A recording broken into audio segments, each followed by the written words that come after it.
आत्मा हूँ, मेरे शरीर का नाम गीतिका है। मैं पालवा से आई हूँ।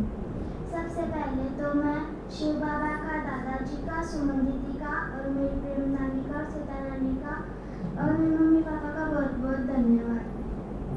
इस पूरे ईश्वरीय परिवार का धन्यवाद। आप सबके मार्गदर्शन, सहयोग और प्यार से ही उड़कर मैं मधुबन पहुँच गई।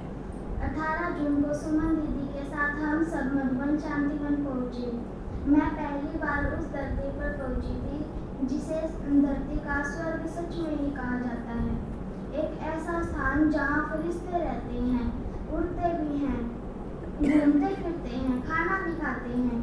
मधुबन के बारे में सुना था, लेकिन देखने में जो मजा आया वो गजब का था।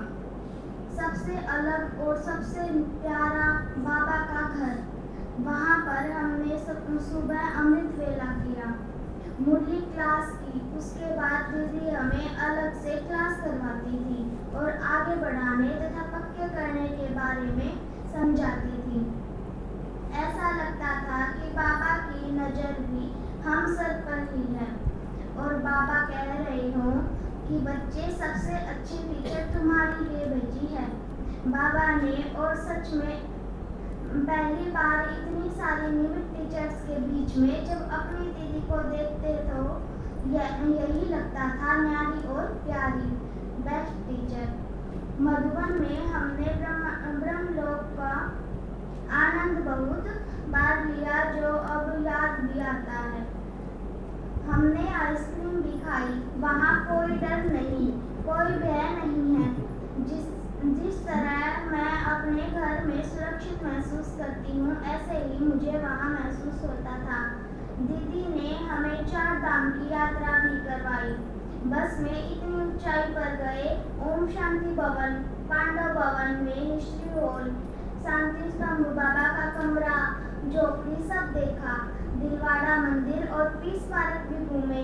थकान होते हुए भी ऐसा लग रहा था कि अभी और भी घूमे। मन ही नहीं भर रहा था, लेकिन मजा बहुत आया। गीत गाए, डांस किया।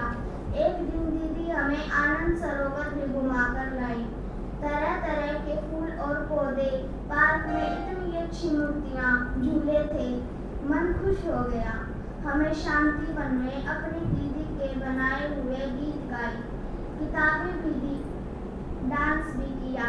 जो भी ये गीत सुनता बस सुनता ही रह जाता था। कुल मिलाकर मधुबन जाना मतलब शांति के साथ सुख की सच्ची अनुभूति करना। मम्मा दिवस पर हम सब वापस यहाँ आ गए और हम सब ने वहाँ पर रोज 5:30 से 7 बजे तक सेवा भी करी, मुरली क्लास होने से पहले।